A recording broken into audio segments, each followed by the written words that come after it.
Welcome to episode 32 of Discovering Nagasaki from a Local. My name is Chad. In my ongoing weekly vlogs, you can experience everyday life in this scenic and fascinating part of Japan.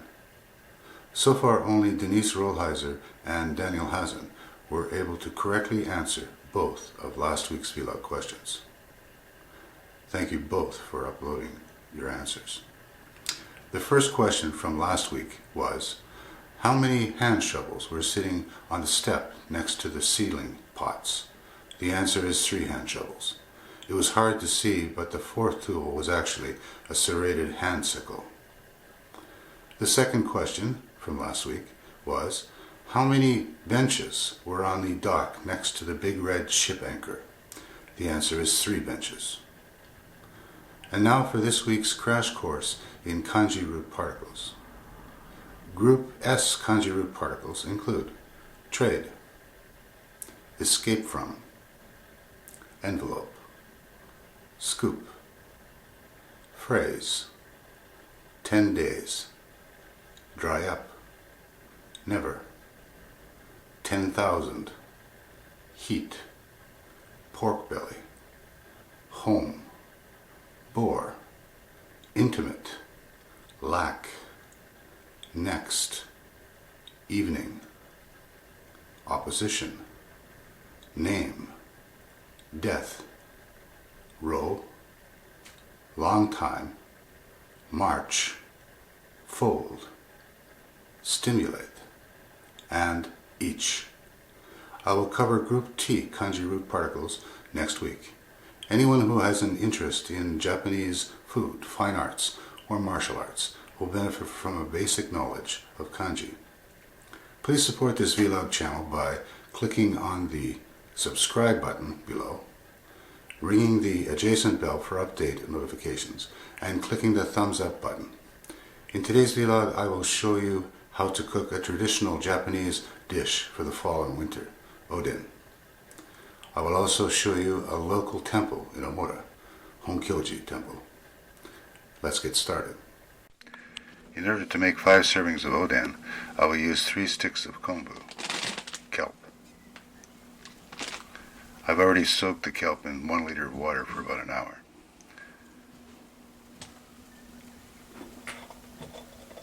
I will also use 5 large eggs, 5 chicken legs, 9 pieces of atsuagi, deep fried tofu, 220 grams of Konnyaku, 1 medium-sized Daikon, 1 package of assorted fish tempura, 3 tablespoons of soy sauce, 2 tablespoons of mirin, 3 grams of agodashi, and togarashi mustard. I've already taken the soft kelp out of the water and added the 5 eggs to a pot of boiling water. Now I will show you how to cut the kelp, daikon, and konnyaku.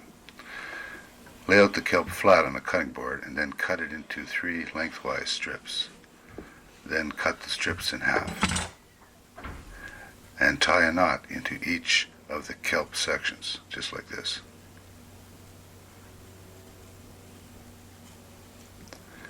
I will now cut the daikon into thick sections on a cutting board and use a knife to cut shallow ridges into both sides of each section. These ridges will allow the daikon to soak up the udon broth more quickly.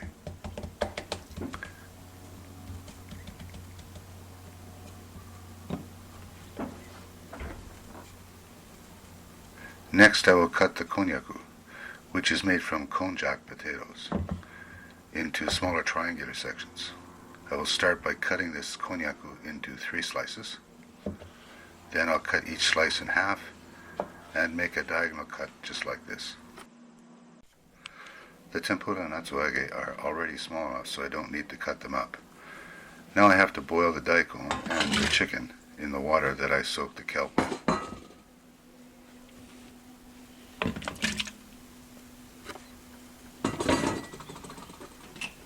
I'll turn the stove on and let them boil for about 15 minutes. Here are the sections of kelp and Konnyaku that I prepared earlier. And this is a closer look at the tempura and atsuage that I will use today. Now that the eggs are hard boiled, I will use a sieve to pour off the hot water. And when they cool down, I'll remove the eggshells by hand.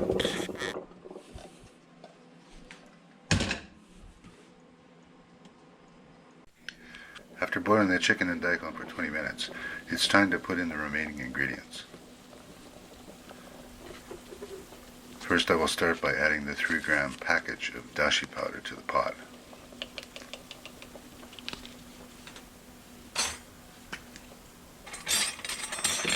Then I'll add 2 tablespoons of mirin.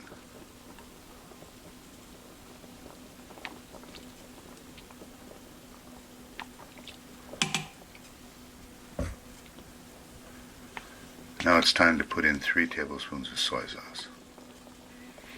You don't need to add any salt to this dish because there's a lot of salt in the soy sauce.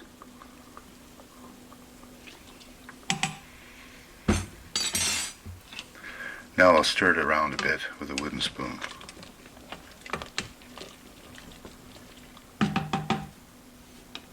Then I'll slowly and carefully add all of the other ingredients to the pot. This dish needs at least another liter of water to submerge all of the ingredients and another 20 minutes of boiling before it's ready to serve.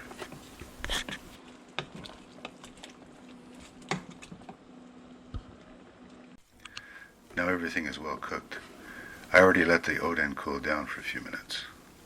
Using a chopstick, I'll take out an egg, some atsuage, a chicken leg, a slice of daikon, some assorted pieces of kamaboko tempura, some kelp, some konnyaku, and on top of everything, some oden broth.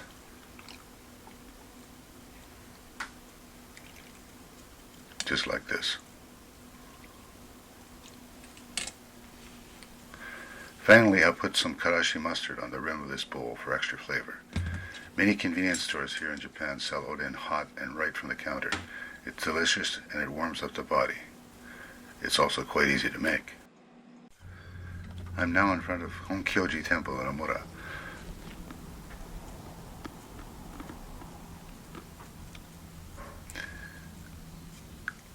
The 182-meter-long white wall, which borders this temple, is on the original Nagasaki Kaido Road. This temple was originally built in 1608 for the Nichiren Buddhist sect, and is the home of the Omura family mausoleum. It was built by Kiyomasu Kato from Kumamoto and Yoshiaki Omura, the son of the feudal lord Sumitada Omura. Sumitada was a Christian convert who died about 27 years before Christianity was banned in Japan. Yoshiaki, who was brought up a Christian, became a Buddhist at the beginning of Japan's Sakoku period. He built the Kyoji temple as a sign that he and his family were no longer a threat to the Tokugawa shogunate. This is the largest Buddhist temple in Omura, and it is one of only 5 Nichiren temples built by Kiyomasu Kato.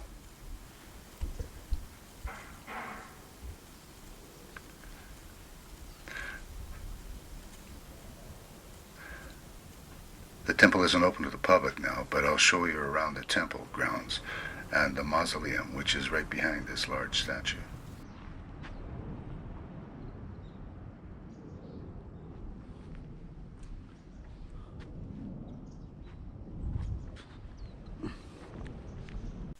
In front of Kyoji Temple there is a small Buddhist statue where visitors leave refreshments like these. Beside the statue is a Fujidana, or wisteria trellis. These wisteria here will bloom about 2 months from now. Under this trellis is a gravestone and a statue of a dog. They are dedicated to people's deceased pets. The gravestone reads, Giken Kakumaru Rei, the spirit of a righteous dog named Kakumaru.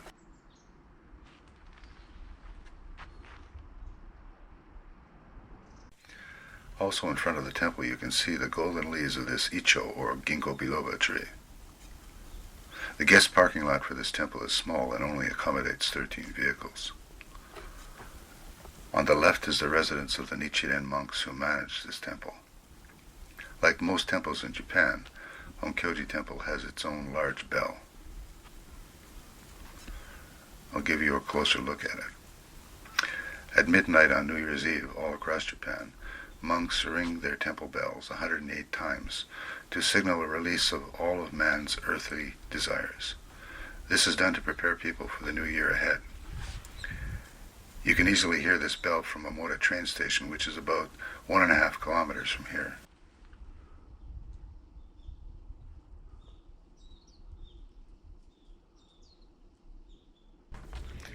Now I'll show you around part of the adjacent mausoleum, not far from the temple.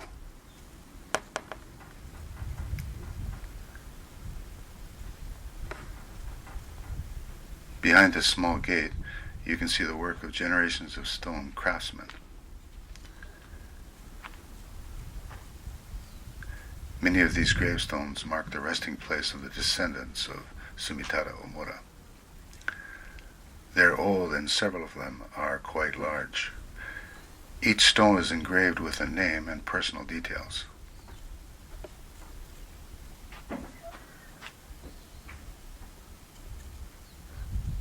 This mausoleum gives visitors the chance to get a close-up view of Omura's history on display.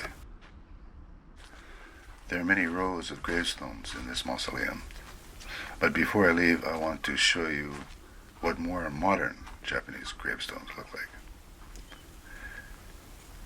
In this graveyard section on the left is the resting place of other notable people from Omura that were not part of the Omura feudal clan. You can see that most of these modern gravestones are made from marble and have gold-painted engravings on them.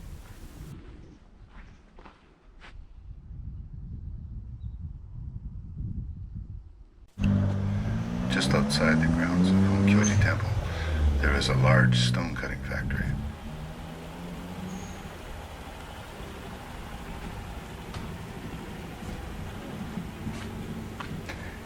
Here, local craftsmen use a large diamond-studded saw to cut through the hard stone.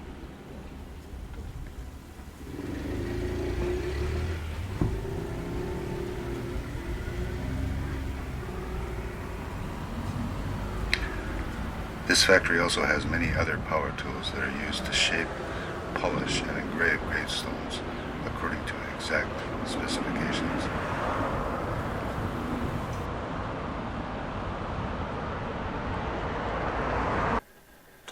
And now for this week's challenging questions. First, how many triangular-shaped sections of Konnyaku did I put into my batch of oden? Second, what was the color of the car used by the monks at Kyoji Temple? Be the first to correctly answer both of these questions in the comments section below. I will announce the first 3 people who do so at the beginning of episode 33. You can find a complete list of the contents of my vlog episodes on the Facebook link listed below, and you can watch all of my vlog episodes on the online YouTube playlist. Today's B-roll involved cooking, so in episode 33 my B-roll will involve baking. See you next week.